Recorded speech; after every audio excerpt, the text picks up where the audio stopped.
My name is Matthew Woods, and today I'll be talking to you about national park buffer zones.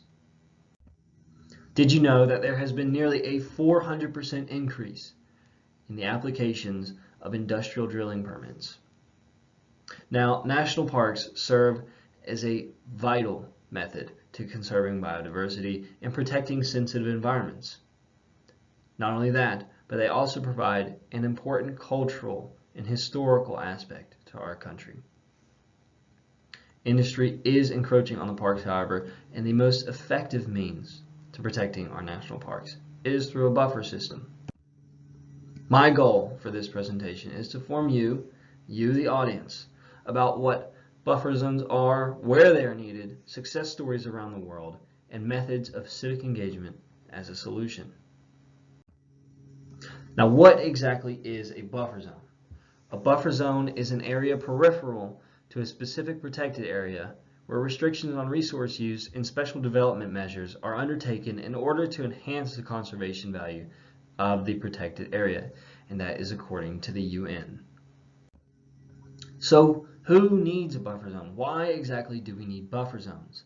Well, it's mainly to protect migratory animals. Migratory animals in specific are very sensitive to changes in their migration path. So some of the migratory animals that we will be looking at today would be the mule deer, pronghorn antelope, and a species of butterfly.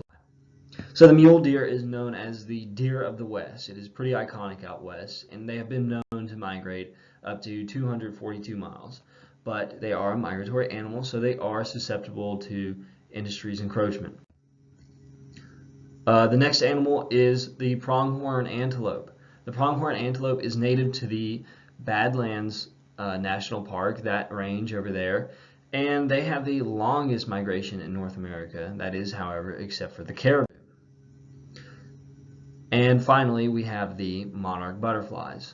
Not all of the monarchs go to Mexico. They're born up north in Canada, and then they migrate down to Mexico, but some stop in here in the States in Muir Woods and Los Padres National Park.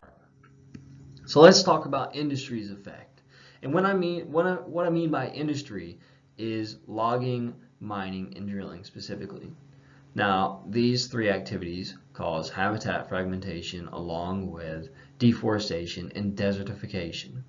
And all these three things combined may disrupt migration patterns, and if they disrupt migration patterns, that starts the domino effect of ecological catastrophe. If we lose one species, we might lose another species dependent on that species, and if we lose one species that has an abiotic process dependent on it, then we might see the entire ecosystem collapse, and if the entire ecosystem collapses, well, we lose our parks and we lose a part of ourselves.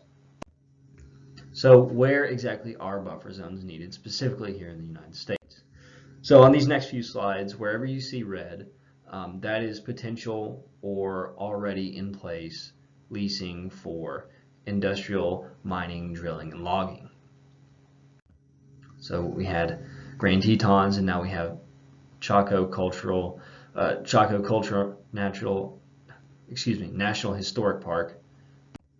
We have Canyonlands National Park. We have Sequoia National Park. And as one international example, Nepal has had quite a bit of success with implementing a buffer zone in Chitwan National Park. And this buffer zone covers an area roughly 730 square kilometers and has been incredibly successful at protecting the Asian rhino. So let's talk a little bit about civic engagement and how we can get involved to protect these areas that are so beloved to our country.